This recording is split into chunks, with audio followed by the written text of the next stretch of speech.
welcome everyone to our Enlightenment Series seminars. There will be 12 sessions focusing on the examination of truth from three perspectives: philosophical, psychological, scientific, and additionally, various religious perspectives. We do ask that you keep your questions towards the end, so we will end at about 15 minutes after the hour. And if you can keep your questions non-denominational, because we do want to make sure that we have a rich discussion that consists of all the friends who are here with us. I don't think I need to have an introduction for Dr. Riazetti, so I am going to go ahead and welcome him, but will include one in the recording. Please, Dr. Riazetti. Oh, thank you very much, and good evening to you all. I know some of you are joining from East Coast, Canada, and I apologize for the late hour, but I think you have enough pills that I offer you that you can sleep with it, at least tonight. Have a good night sleep of confusion, question, and perhaps some reflection. What is the topic has to do with one of the most important, perhaps, concept that humanity has always been after: search after the truth. What is truth? Is truth something which objective, is universal, is subjective, is absolute, is relative? Does belief system has anything to do with truth? Do we really look at the world based on the lenses that we call belief systems, or really we see things based on the truth, meaning the way that they actually are?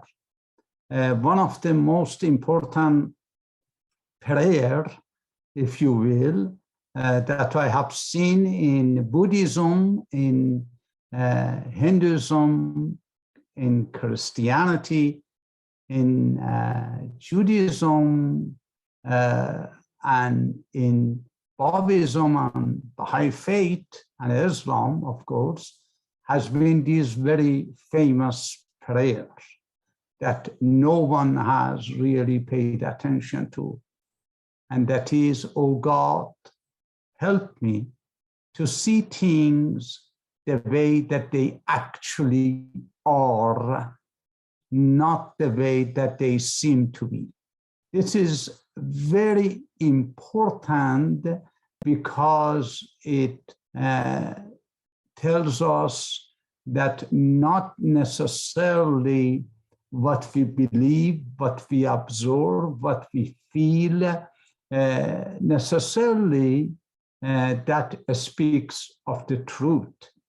Is truth a social construct? Is truth metaphysical?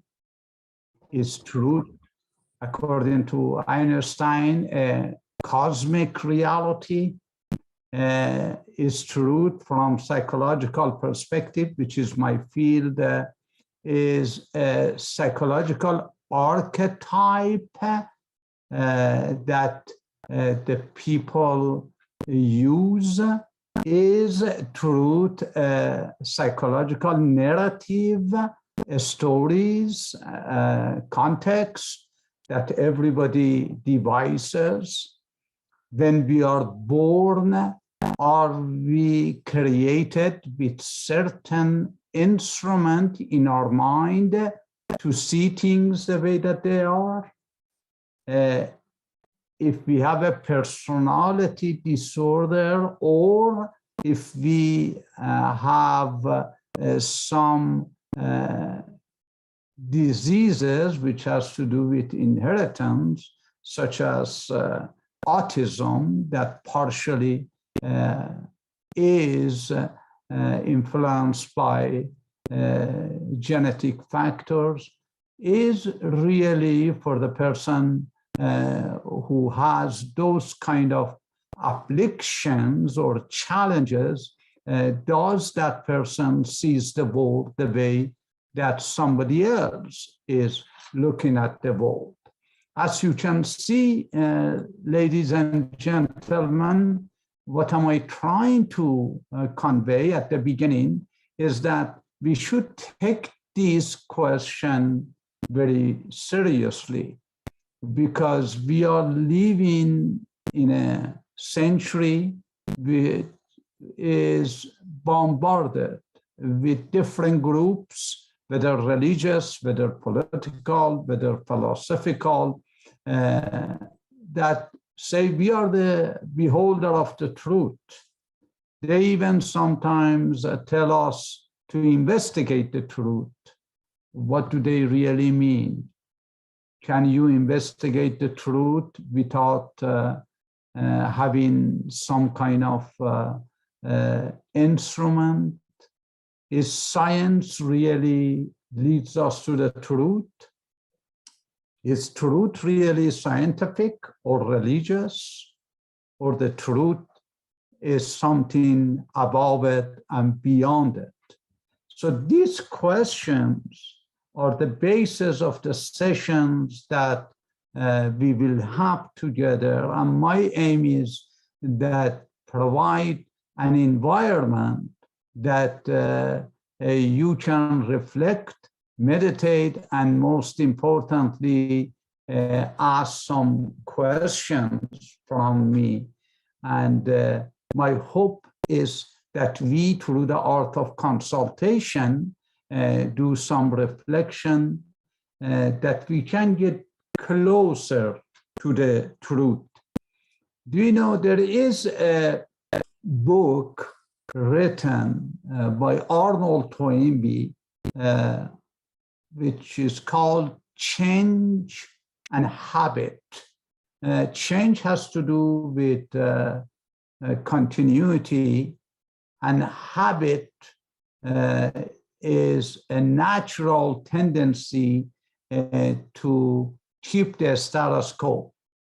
The challenge of humanity has been a struggle between these two. The civilizations have been created based on these twin principles. The fact of the matter is that Toynbee, who is a historian, one of the famous historians that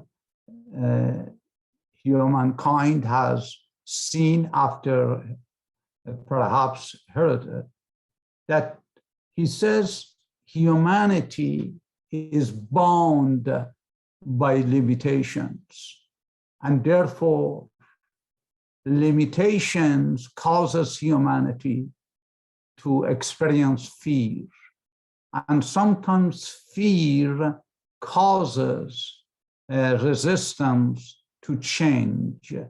But change is something natural.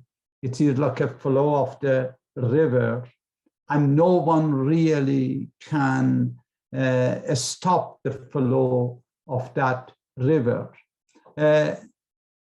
Is truth changeable? Sometimes you say truth is one. You say truth cannot be multiple. What does that really mean? I do not want to make things complicated, but please pay attention to some of these statements that have been made. For instance, when they asked Jesus, that I look at it only from philosophical stand and not necessarily a religious stand, because I believe that in such a zones we have to consider something which can be understood by every person, regardless of the contextual background, whether it is political or religious. When he says, I am the truth, I am the way, what does that really mean in 21st century? What does I mean? What does am mean? What does way mean? Is there any way that is the truth, or the way is only a gate to the truth, is a channel to the truth? Is really Jesus the truth? What does that really mean? Psychologists looks at this thing very closely. Or can you and I really find the truth outside of ourselves, or truth has to be internalized? Is truth equivalent to love? When I say to someone, I love you, what does that really mean? Is love without recognition is possible? If you do not have enough knowledge of someone, can you really love that person? But when you say, I know you, what does it mean? Does it mean some fundamental characteristics that the person has? Is there any difference between character and behavior? Is the character the truth of an individual, or the behaviors that manifest of that individual, or both? As you can see, a simple question of searching after the truth becomes very complicated. Let me give you another way of looking at it. And I hope Neda John will let me know when it is about 15 minutes before my presentation that I can wrap it up. Okay, Neda, I appreciate it. How do you and I really know the truth? How through our senses? Is the 5 senses that we have really leads us to the truth?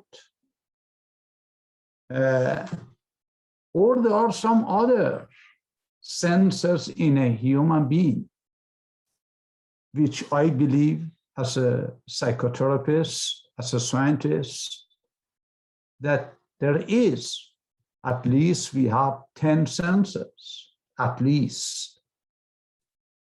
Do we really ever examine those 10 senses?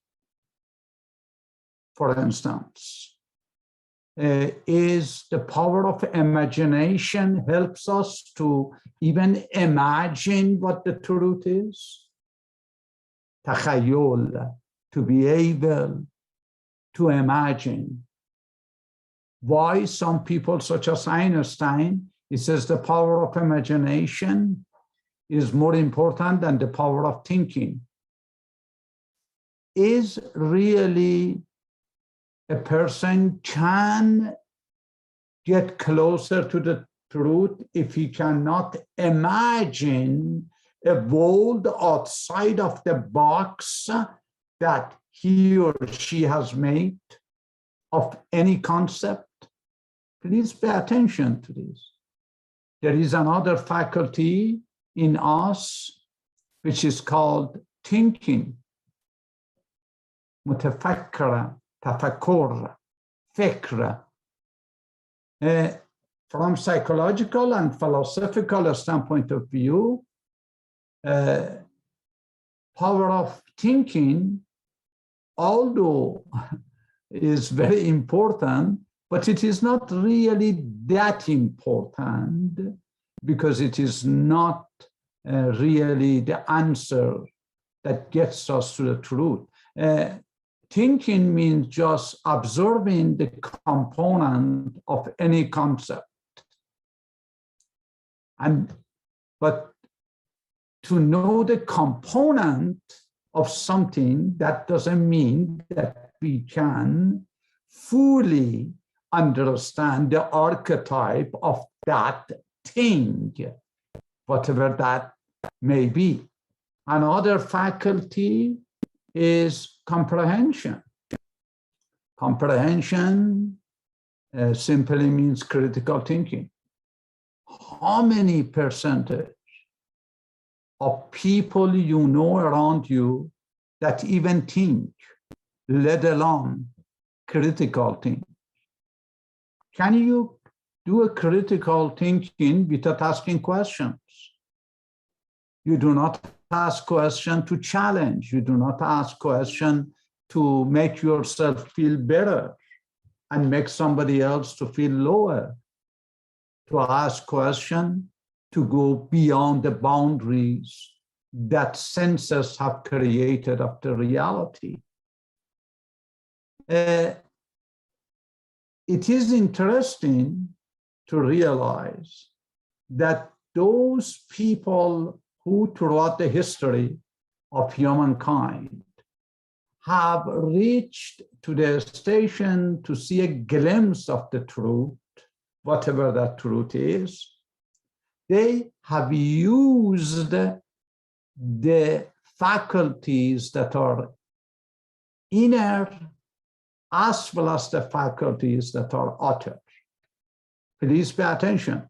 The distinctive feature between the human being and an animal is that animal fully operates based on senses. But in human being, there are many faculties. So the question that I want to conclude with that example, if I know myself, do I really know the truth? What does to know yourself mean? What does self mean? How can I know somebody else if I do not know my own self? Please pay attention to this phraseology. Why such a people such as Krishna, I consider Krishna a highly evolved philosopher. If you consider him a religious figure, that is good too. But either way, what has contributed to his elevation is Gita. I believe that that book is very influential on the people who want to understand what the truth is. Gita introduces to us the concept that you need to have a discipline to understand the reality. And he, for the first time, introduces universal reality. He believed that the realities are universals. Realities are indeed the true realities that speaks cosmically. Cosmic reality is reality. So he had then, some people believe that this book belongs to 3,500 years before Christ. Some people even go further to 5,000 years ago. But my intention, when I read it as a student of philosophy and psychology. He says truth cannot be discovered by a reductionist approach. I don't know whether I am clear with that term or not. You cannot, through reducing or using an object and then you define the world. Rather, you have to have the ability to understand the universal truth or archetypes, as Carl Jung called it, that through those eyes you can recognize the less degree of truthful concepts. What does that really mean? Krishna believed, in fact, the term yuga, that you know that 21st century uses it a lot, is nothing but exercise of the mind and the soul to understand the universal reality at any given time. And the more you try to understand that universal reality, the more you become detached from transitory concepts of the world. This is very, very interesting. That is to say, I want to simplify it. When I say Habib, if you ask me, what is your name? I say Alex Habib Riazati.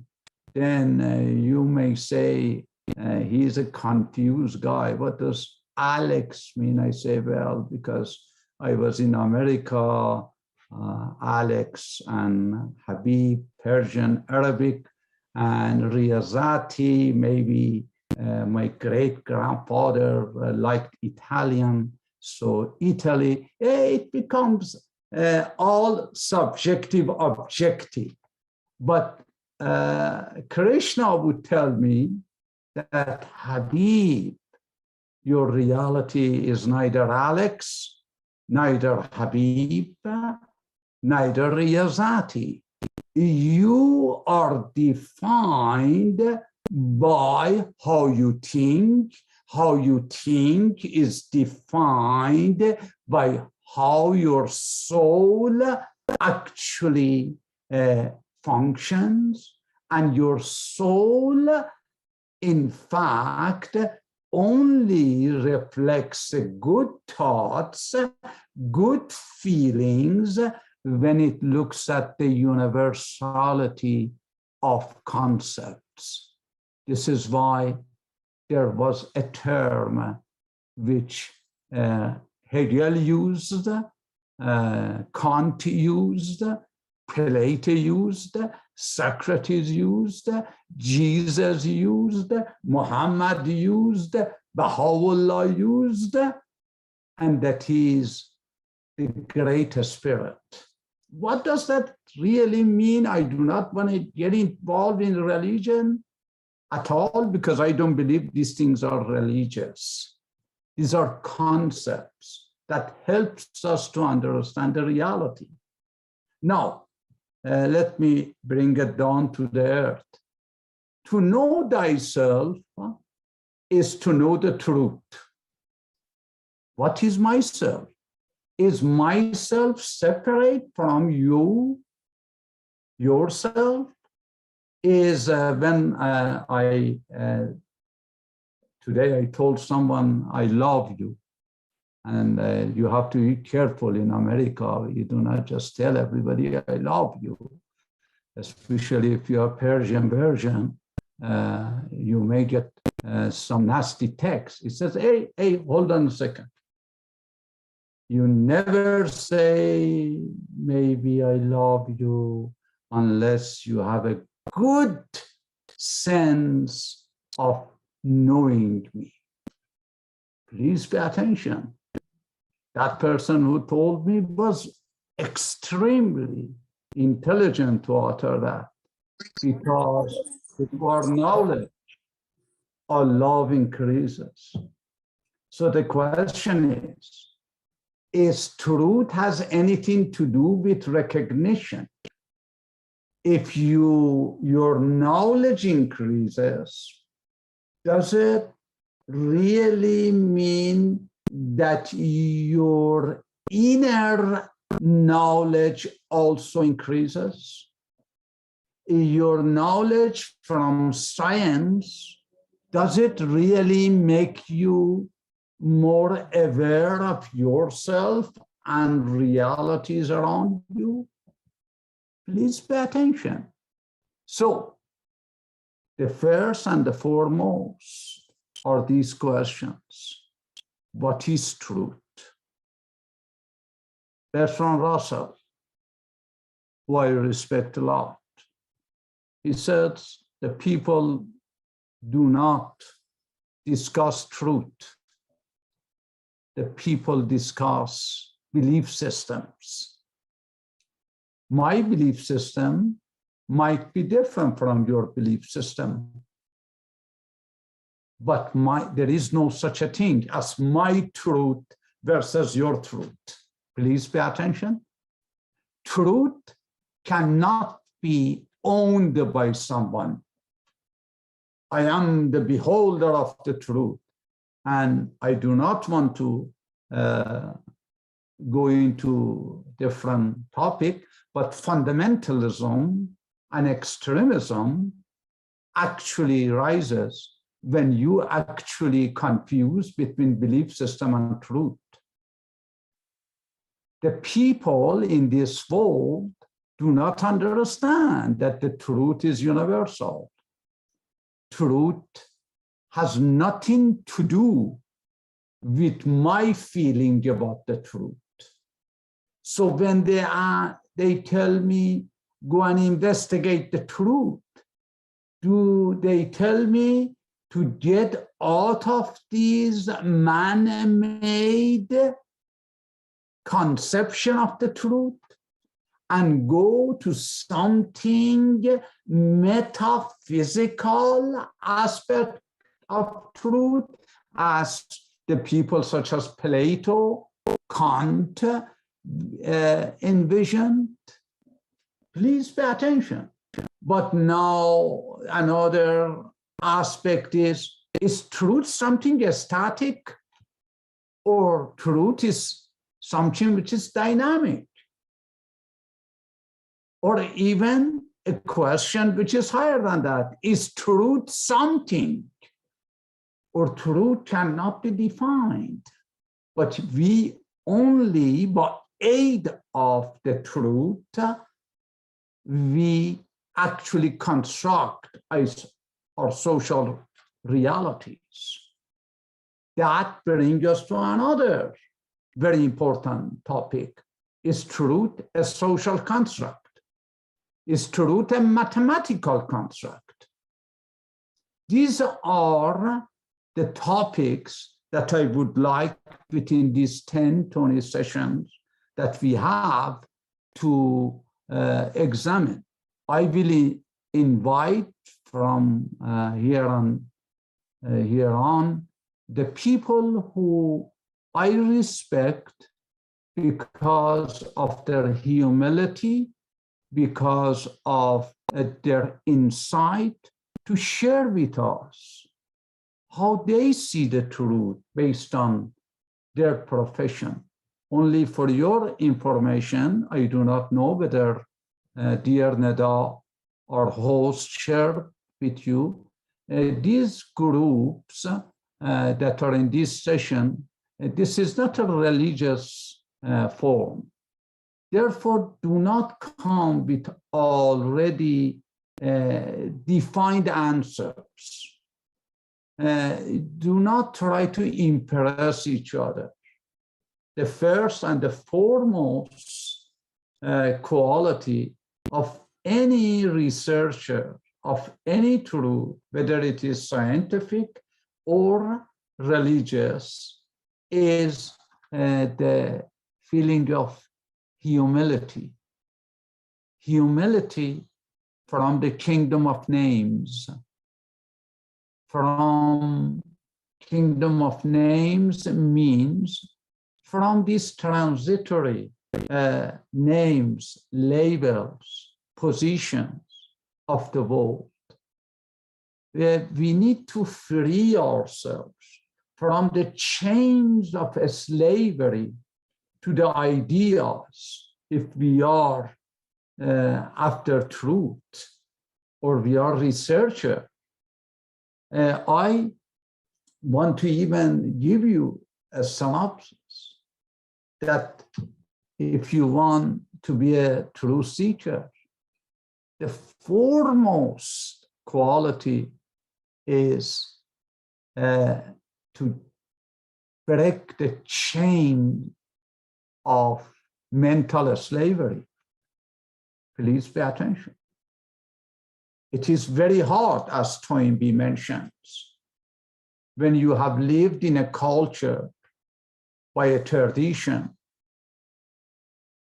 by some harsh economical environment, you have certain belief about the world and about how it should run. You have to let go of those chains of mental slavery. Please pay attention. We do not have anymore in a modern world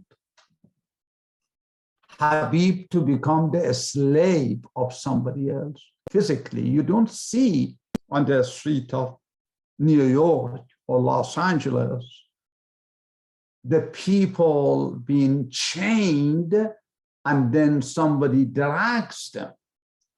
But think, don't you think in 21st century we are more chained than actually the era that literally the slavery in a physical sense was practiced?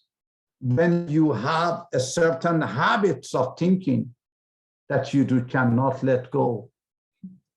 When you are still in the 21st century, you are the follower of another person who says that he has the power to define the truth for you. Unless we detach, the quality of detachment is very important for the person who goes after the truth. We have to be detached from what we want and have an open heart and open mind to understand what comes in from the world which doesn't have any prejudice. I cannot have prejudice and hope to understand the truth or search after the truth. This is why amongst the highest quality of a true seeker is to do not have love or hate in his heart about anything. It is very, very interesting. Why? Because hate repels you. You hate Habib. That means it doesn't matter what Habib does. You even do not consider him a human. Or, on the other hand, I love such a person. But love, if it is not rational, if it is not meaningful / spiritual, because everybody is a living spirit, living soul, then my love is emotion, and emotion brings commotion. This is why, as a psychotherapist, I say, don't get involved emotionally with anybody. Emotion always brings commotion. That commotion can come after 10 years of being together, 5 years, 2 years, depends. But if you and your relationship is based on a spiritual meaning, when I use the word spiritual, means beyond limitation, beyond what you can really touch. You know, some people have energy that refines you without they even talk, before they even say a word. that quality to be silent, to live at the moment. Let the truth flows through you. You become like a channel, not a director. It is, this is why they say, it is beautiful in a Buddhist scriptures, in a Islamic scriptures, in a Baha'i scriptures, in a Platonian scriptures, the works attributed to Socrates. Make me a hollow reed, make me a channel, empty me of my own desire, empty me of my own wants, that I can find that universal law which is operating without me. Please pay attention. So search after the truth. First, you have to become eligible to become a researcher.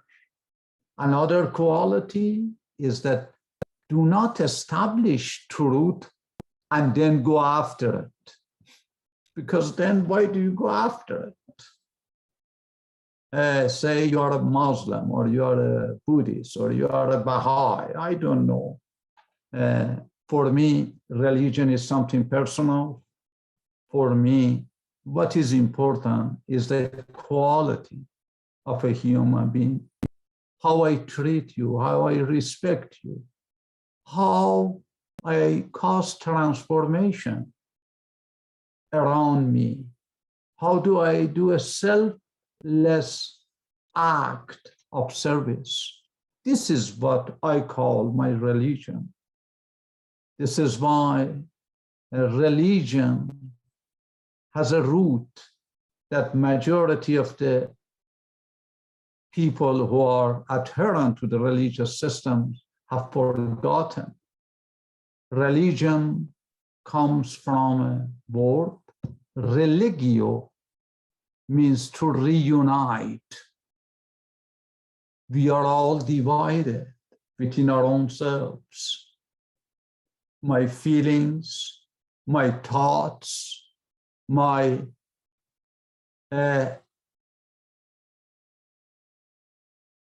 admissions, admirations, they are all segregated from each other. Religio means bring these parts of you to become whole. This is why there is a term in religious systems, which again has been misunderstood by almost majority of the followers of religion, is the word holy. Holy from the root holis, H-O-L-I-S. This word means whole, means healthy.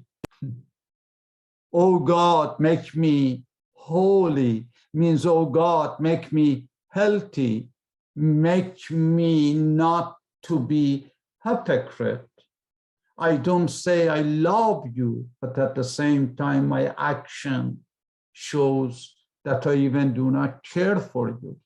Do you see that? So before we go after the truth, we have to cleanse our own selves. And when they say to know yourself is the first step to know the truth, means Habib, examine yourself, bring thyself to account each day, as majority of the scriptures teach us. Every day, have an accounting of yourself, Habib. What did I do? What didn't I don't do, which I should have done? Did I make somebody really saddened? Did I really say something crafty? Or was I really nice to a person that I said, I love you? Only because of emotion that I had? Or I truly express love. To know yourself is a first step before I go after the truth. To know yourself. But how do I know myself? What standard do I use? Is there any universal standards to know myself? These are the topics that we should discuss. Is humanity is something that has to be considered as one, or humanity should be considered, or cosmic reality has to be considered as whole, one, or we should consider them as a separate entities.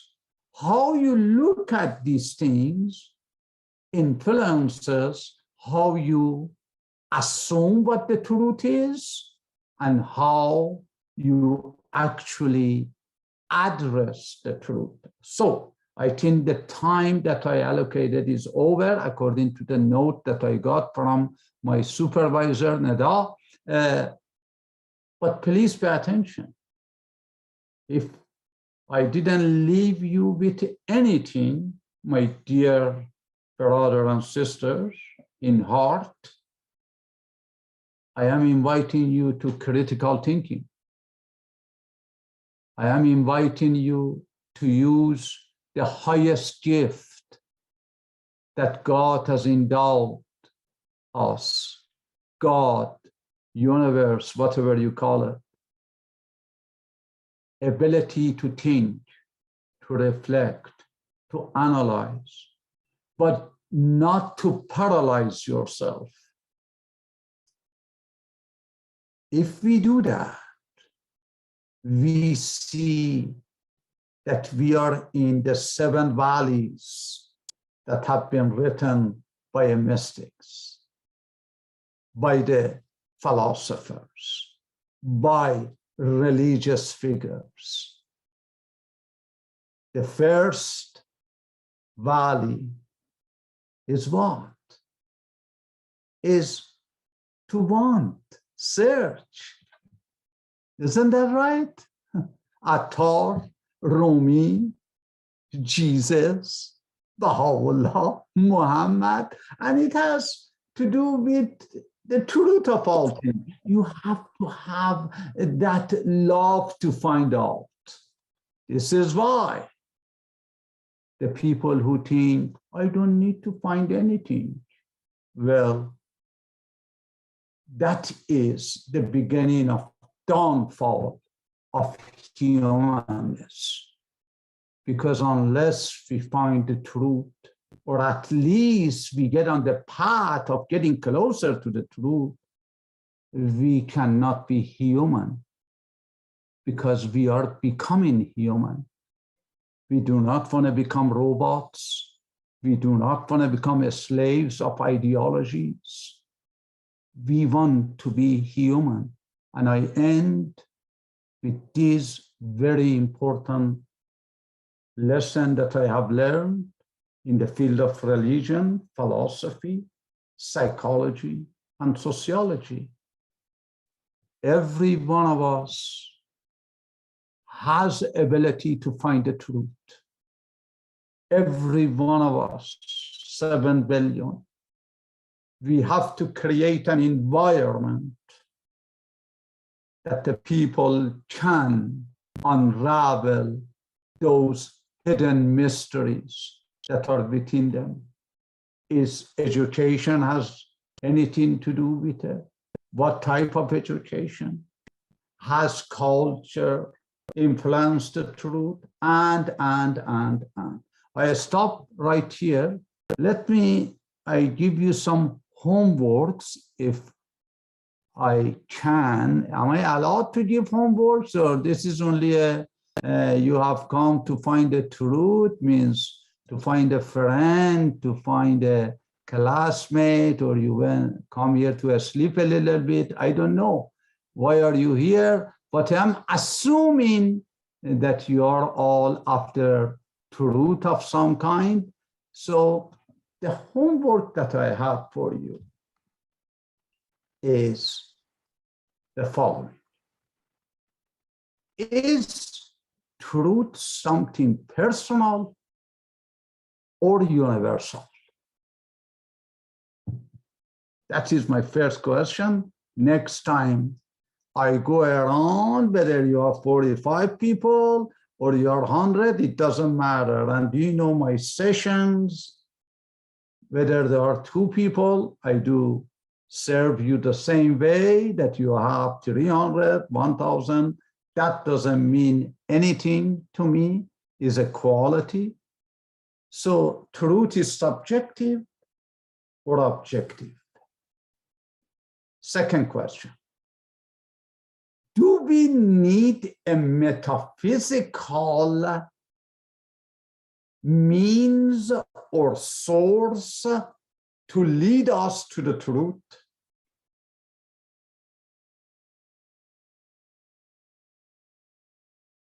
Is truth a social, religious, scientific, or political construct, or it is beyond them and above them? Next time, which I believe, what date is it, Neda? December? Sure, it'll be December 9th. December 9th. I have invited one of my good friend, co-worker in the field of critical thinking, and also a person who I respect a lot because of a strategic development that she does. Dr. Nagavi Marjan has accepted to make a presentation about this very subject, and that becomes the beginning of next time. And then we go on to those questions, why it is important. Let me tell you why. Because unless we do not know what the truth is, we cannot unify humankind. If we do not know what the truth is or how should we get to the truth, then we cannot establish the universal codes of ethics. And if we do not have universal code of ethics, whatever that means, then we concentrate more on differences rather than unification of humankind. I stop right here. And after Dr. Nagavi, I will invite people from diverse background to come and share their perspective. I try to show you that this world is filled with the people who can help us with the culture of learning and create an institute, which I call Institute of Learning the Skills of Love. The aim of truth is to establish love among humankind. I'm sorry for the lengthy discussion. Okay. Neda Jan, Yes. it is probably your hand. Yeah, so friends, thank you so much. And of course, Dr. Riazetti, especially to you for really offering these thought-provoking questions. Very, very true, because at the end of the day, we all do have to be true to ourselves and answer these questions. So if anyone has a question or a comment, please use the raise your hand feature or just wave, and I will try to get to you and make sure that, oh yes, please, John, please unmute yourself. Great. So I think it's amazing that you're talking about this subject. And one thing that is very unique, I think, to people who are now very young and also people who are traditionally old is that they don't question everything. It's whatever they say. it is what it is, and that's it. So my point is, the best source of freedom is questioning things. And it's a virtue. It's good to question things. But the problem is when people ask questions that are inconvenient. And I feel it's that when people ask questions that are inconvenient, not that you're taking yourself out of your comfort zone, but you are having an existential crisis, automatically things turn off. You don't want to hear it. You don't want to feel different. And the reason I'm mentioning this is that we live in a society where it's not that then or now things are worse. It's always been bad. It's just now people know. People read, people can read at least, and people don't get killed if they say something. So my point is, it's just as bad now as it was then. And the worst part of it is that we are willingly, in this generation, we are willingly blinding ourselves to asking questions. We are willingly choosing to remain deaf, to remain blind, to not listen to other people with other opinions, to instantly hate people because they say something that the other person doesn't like. And in my life, just practicing this one thing to accept everyone, as long as their egos don't get in between me and them, it's very nice to be everyone's friend. It's a freedom, especially when almost half of my friends hate half of my other friends because they like to remain ignorant. Yes, I think, John, how about we do this? What you describe, which I appreciate very much, has to do with the fact that you have concentrated on the purpose of truth, which to be able to ask questions. See, I know we are living in a world that the people, when they ask questions, they feel they are ignorant that they are asking questions. Or the other people in the world, they think if somebody doesn't ask questions, he's very spiritual, he knows everything. But we know that these are all man-made dogma. In fact, the more you know, the more you recognize how much you don't know.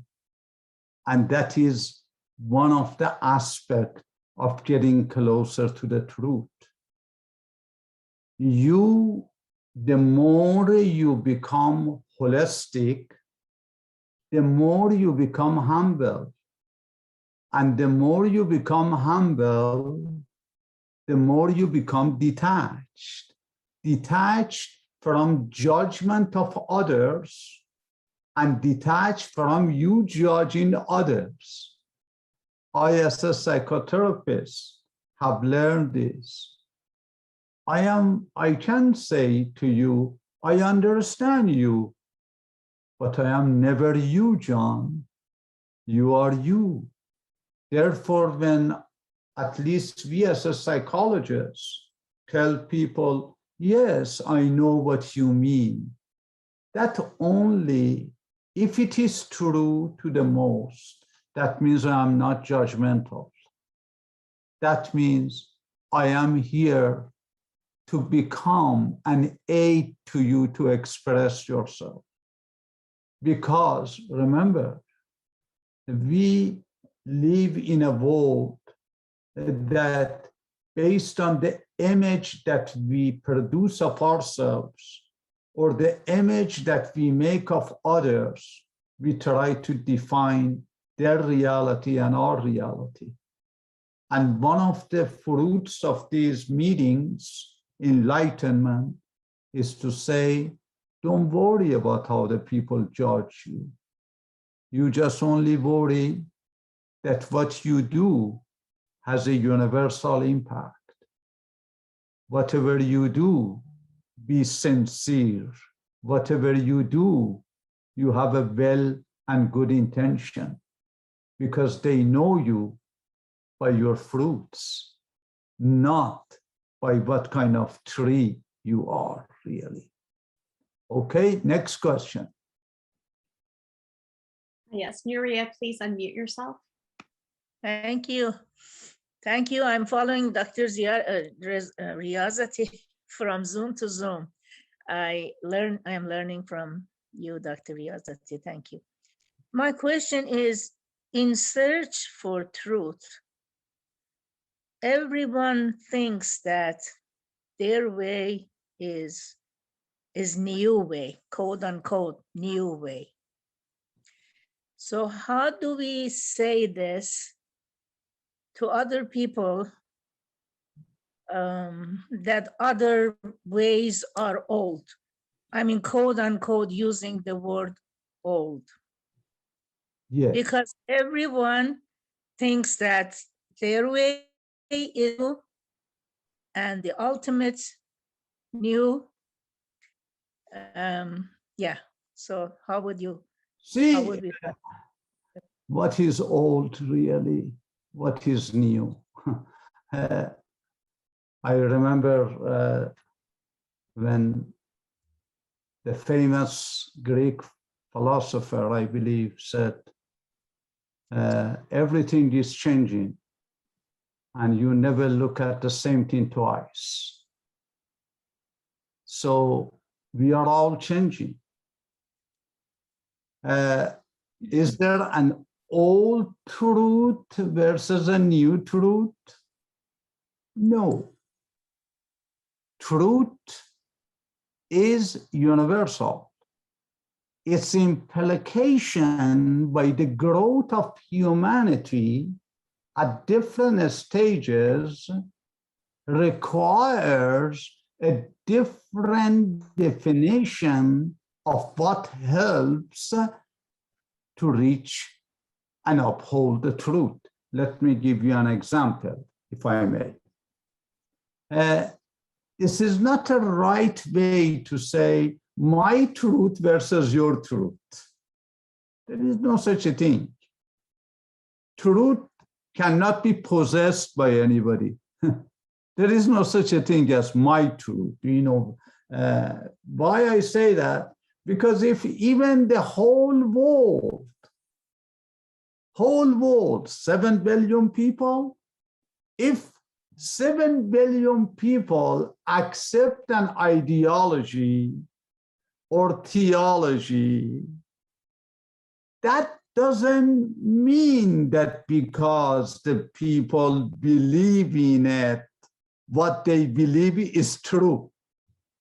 Do you see what I mean? Because look at this world right now, the number of the people who believe in superstition and they have called it the truth is more than the people who really are having the glimpse of truth in themselves. So the first and the foremost is to recognize there is no such a thing as my truth versus your truth. Is my belief versus your belief. So the question is whether this belief system that exists help us to freely investigate our ways and navigate our ways towards the truth. Because truth is unknown. Remember, truth is not something that I can touch it. I just can feel, think, and I use the word that majority of you are hoping for, serenity. When I feel peace within me, when I feel that when I sleep at night, I haven't harmed anybody directly or indirectly. That feeling of peace, of justice, of unity create a closer conceptualization of truth. Therefore, rather than I tell somebody else your way is old, I examine my own belief system and make sure my belief system has components that guarantees the nobility of the individual and safeguards the social justice of the world and leads it to the unity of the world. Now, if I do that homework about my own belief system and do not try to rationalize my belief system, rather by critical justice. See, I have to have justice. What is justice? To see with my own eye, to hear with my own ear, to investigate with my own heart, not with the judgment of others. Then I become a new agent of change in society. Then I become the cause of social change on the grassroots. And then the people look at my behavior. They look at the sincerity of my motives. I do not go to somebody else and share about my ideology because I want them to become a follower. No, I want them to own the new way, if there is new. New way means a way that guarantees human individual salvation and social transformation. It is a creation of evolution and revelation. Reveals itself through evolution, the evolution of human heart, human mind, and human culture, naturally. So, the answer that I humbly offer you, my dearly loved sister in heart, is that don't try to create a fight between ideology. No, just practice your high, noble, human-centered ideas. Leave it, because then they know you by your fruits. And I assure you, when the new comes, the old goes away on its own. It is a beautiful statement by Jesus when he says, you may have an old bottle, but naturally you require a new wine, and a new wine cannot be poured in an old bottle because eventually both of them will be destroyed. Our minds, our feelings, our cultures have to be all in line with the new spirit of time, requirement of the age in which we live in. So, Muhammad beautifully adds to what Christ says. He says, when the truth comes, the falsehood shall go on its own. Please pay attention. We do not need to fight with different ideologies.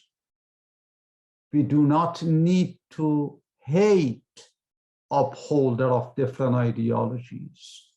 We need to just practice enlightenment, love, unity, justice, and let the people gradually, on their own, by their own, come to the recognition of the source of light. As you can see, this is a process. This is not an event. Nothing can bring us to that level of maturity. No military power, no campaign of a high ideals, the degree in which each one of us translate in our personal life, in our day-to-day operation, these human-centered realities, principles, we then and only then we see the change.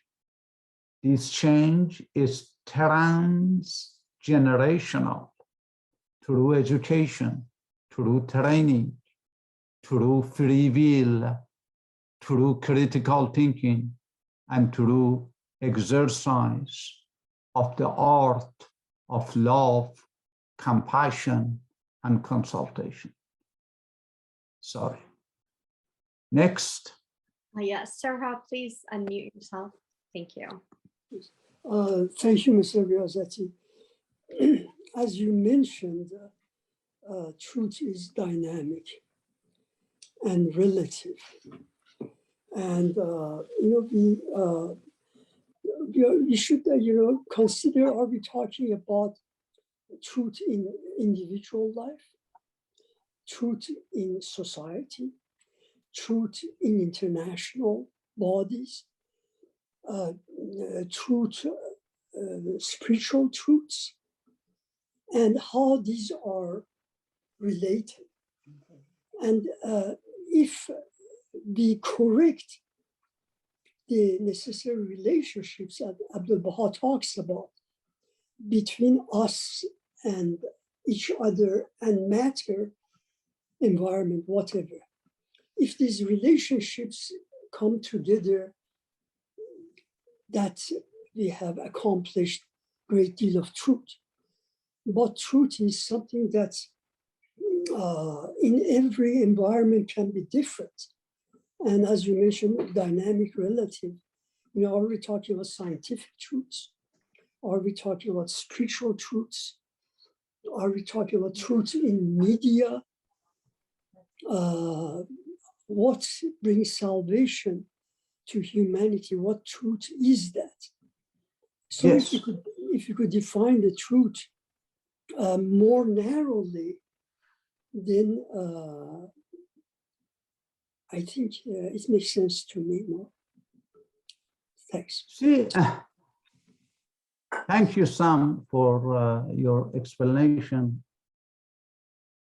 It seems that we are, at least you are talking about contextual or application of a truth. There is no such a thing as scientific truth versus a spiritual truth versus political truth versus emotional truth. These type of divisive borders about the truth has actually got us away from the truth. These are applications. Before you can be a politician, you are a human. Before you are a religious person, scientist, you are a human. If we can generate a transformative force in each one of us to not become the servant of the context, rather operate by the force of principles which are universal, then the context really doesn't matter. Whether you are at home or at work, whether you are a politician or you are a scientist, you operate by the same principle of truth. You have to be righteous. You have to be faithful. You have to uphold dignity. Please pay attention. The humanity has a tendency to separate things, while in reality is not segmentational. ladies and gentlemen. Reality is a whole. Based on our divided perspectives, we think that the reality also is divided. I give you an example.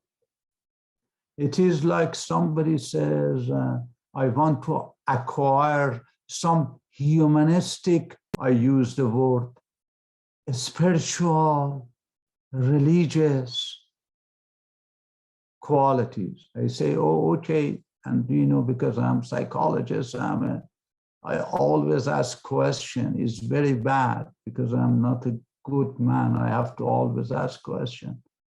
I say, oh, really? How do you do it? He brings me a journal and says, today I want to work on being honest.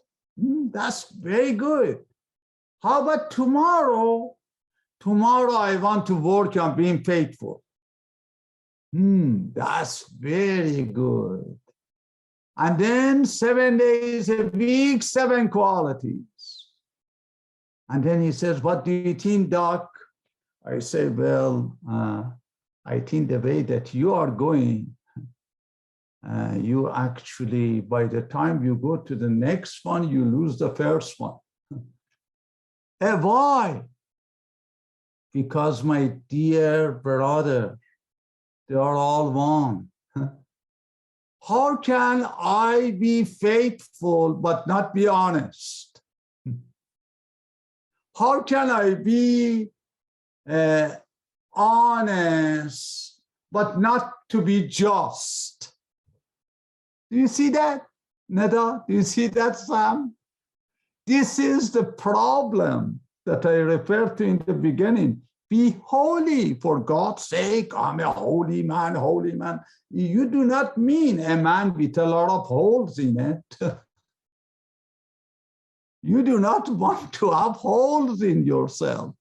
You do not want to be do you know, when I go to the church, I want to practice compassion. When I go to AT&T and Boeing, I want to be very, very rough because I have to. No, no. We want to create a universal principles which are metaphysical. Metaphysical means beyond time, beyond space, beyond context.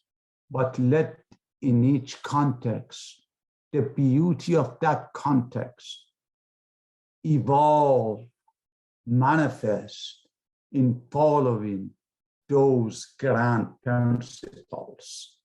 So as you can see, Sam, there is no such a thing as political, religious, scientific. These are all emanation of human soul. This is why the solution to the political problems, to the social crisis, to the economical problem is not economical or political or social, is actually what we call humanistic, spiritual, metaphysical. I hope that created more question for you, and that is good. One more question, Nida? We actually have 2 more. So if we could make sure that they're brief. So Kimia, if you could please unmute yourself, and then we will end with Fuad's question. Okay. Okay, Kimia, did you not have your question anymore? Okay, Fuad, please unmute yourself. Can you hear me? Oh, now we can, please. Okay.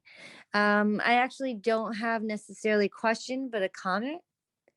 I appreciate Dr. Riazetti, the space that you've created to engage in conversation. I really appreciated the comment of that we as human beings are striving towards wholeness and being and the oneness, kind of the idea of a oneness of humanity. But I was thinking about how this can really only be achieved if we are continuously mindful human beings and aware. And even within the space, I think, you know, in our society, we value this hegemony of normalcy. We value some bodies over other bodies. And I think even within this space, I hear words that are used that even if we don't mean it, we are contributing to the oppression of certain bodies in our society. Unfortunately, we live in an ableist society. Ableism is the discrimination and prejudice against people with disabilities. And so I don't think we're actually oftentimes aware of ableism, because it's just, we're so entrenched in the hegemony of normalcy. So I just hope that I can push this crowd and how we're speaking to recognize and value all bodies, including individuals with disabilities. And as we talk about oneness and wholeness, and as we recognize the oneness of all human beings, I would like to consider that, to avoid language and disability metaphors that's unfairly stigmatizes people with disabilities. For example, using like paralyzed, when you're not really referring to the individual with disability, you're still leading to the oppression of individuals with disabilities. And I think until this comes to an individual's awareness, we're not able to, you know, be cognizant of the effects of our language. But so I hope that tonight, as I bring this to your attention, that even the metaphoric use of disability terminologies leads to the oppression of individuals with disabilities. And there's a beautiful piece by Moshe Latte. She's an Israeli disability studies scholar, and she talks about avoiding the use of language of disability as a metaphor, which unfairly stigmatizes individuals with disabilities, even though we don't mean to. So exactly. I appreciate every word that you said. It is the symptoms of the ill understanding of the reality of a person. See, my aim is, rather than going to every aspect of the social ills that humanity has been afflicted with, I would like to suggest in these sessions that if we elevate our thoughts, our feelings, our understanding of what the reality of a person is, and we really sincerely believe and practice it, then those ills that you refer to, which is one of 1 billion other problems of humankind, shall perhaps abate a little bit. What I mean is, if I realize that your reality is not your body, is not the way that you walk, is not the way that you look, rather it is the reality of you, is your soul.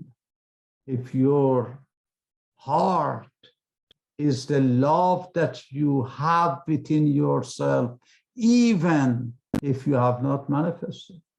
So rather than going, because I'm a psychologist and I see these things, how the people become judgmental, how the people try to establish groups that the handicapped person, in order to have a cup of coffee, has to find another handicapped person to socialize with. I understand all of this, but I want you in these sessions, which is more of a principle recognition, philosophical understanding, critical analysis of our approaches, of our thinking, to understand that because humankind has been reduced to ashes, you have more respect for your computer, for the machine,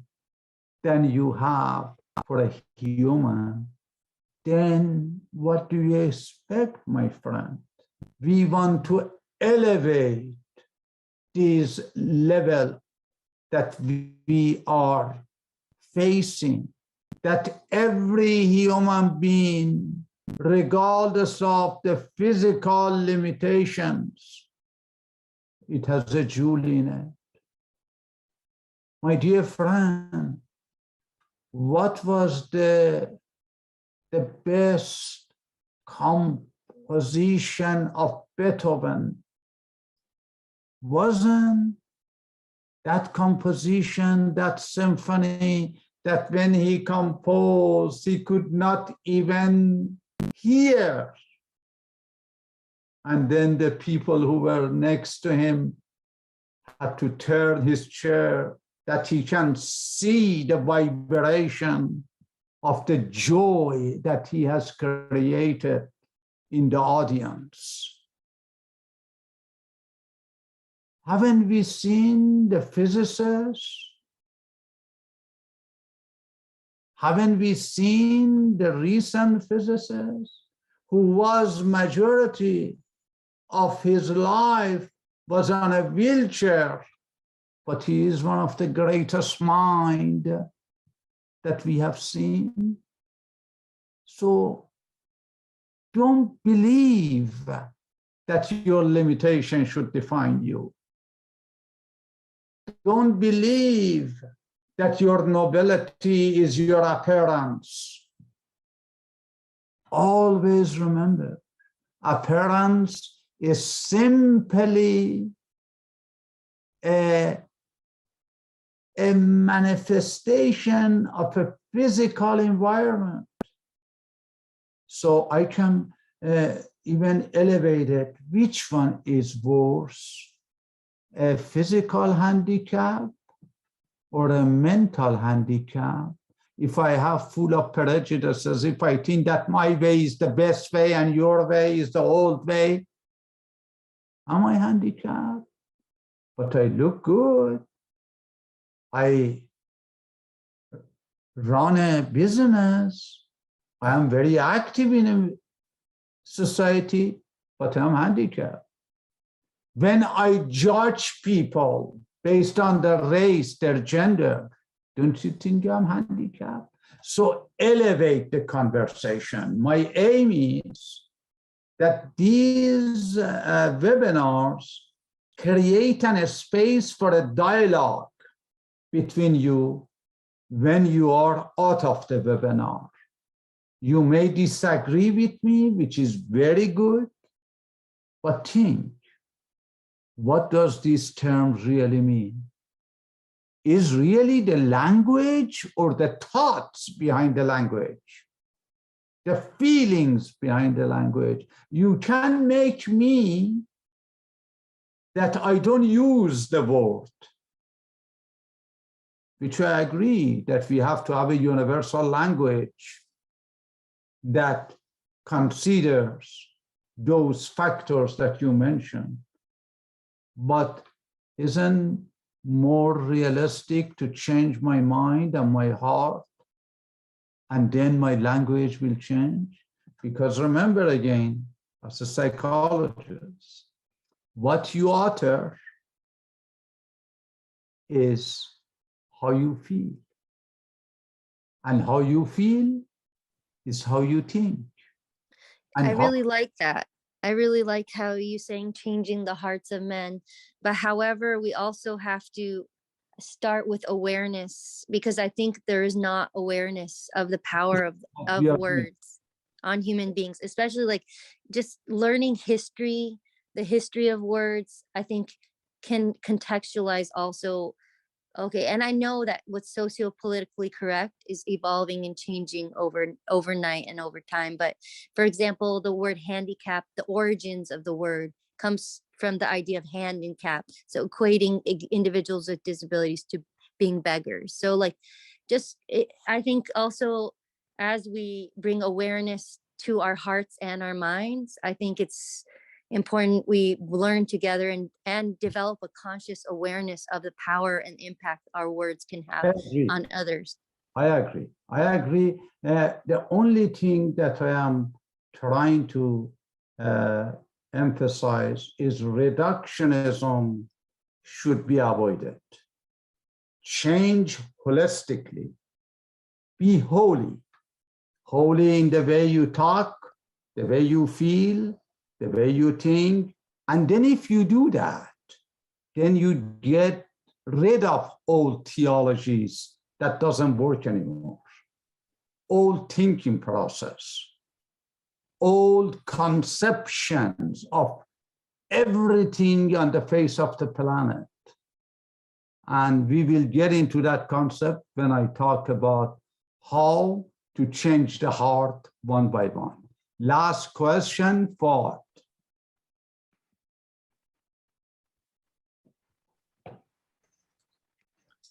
Okay, thank you. I'm trying to explain myself what I understood, and my question is, am I understood correctly or not? So there is no any reality, there is no any truth without humanity. So there is no any truth existing by itself if we imagine there is no any humanity. Truth is just the meaning, it's through the humanity, which means everyone has the truth. Their own truth is the truth.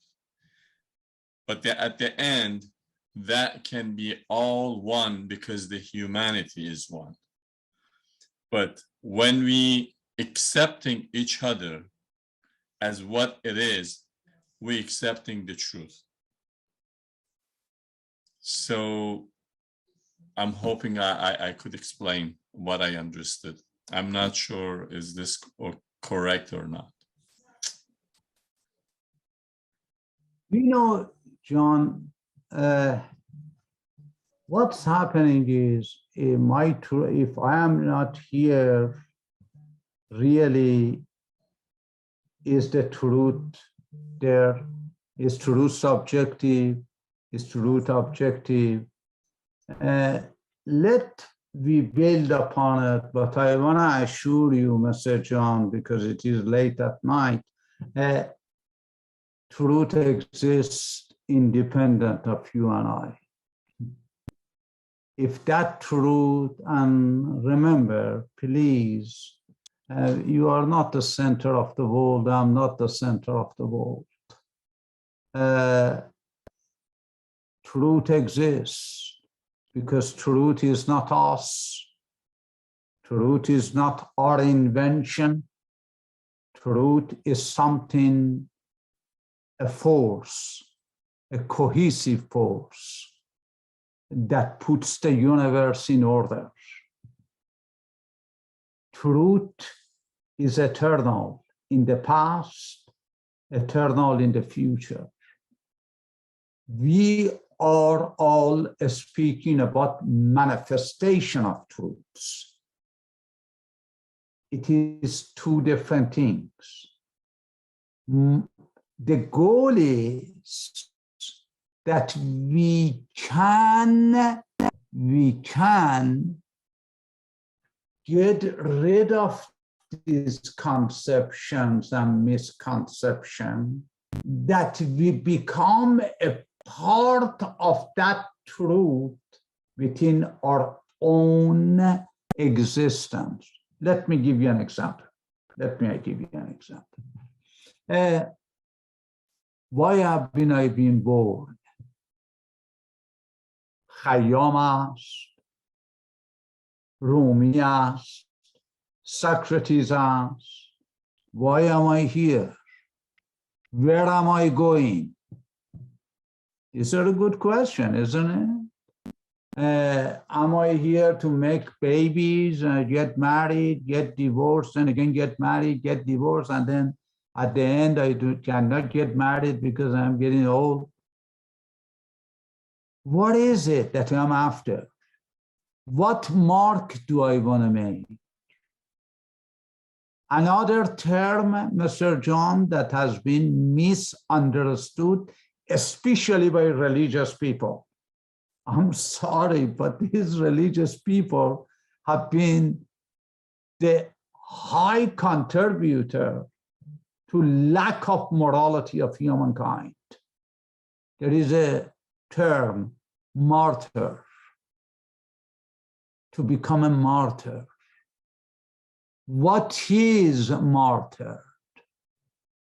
Martyrdom means to be a witness with your word, with your feelings, with your life, testify to that truth which is outside of you. That when you leave this planet, Earth, you actually have made your mark. You are not defined by your riches. You are not defined by your pains, by your sorrows, by your joys, rather, but what you did for the rest of humanity. Do you see the answer to your question? Again, I came from individual. Truth is outside of you, but also inside of you. We need to create from the world inside, to expand it to the world outside, and then recognize that the truth is beyond me, them, whatever exists, whatever is seen, and whatever is unseen is beyond all things. We just approach it, but we never know it fully. Sorry. We do have one more question, and it's from a lady who's been waving her hand, and I don't want to miss her, please. Okay, please, Melinda, please unmute yourself. Thank you so much, and sorry I missed you.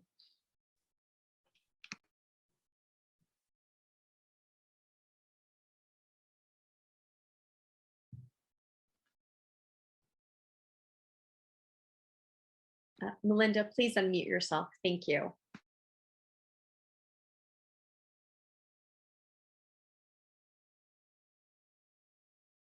Okay, sorry.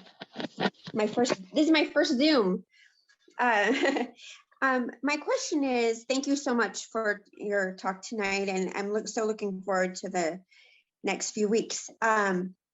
My question would be that during this process and looking at these concepts, how does a person how do I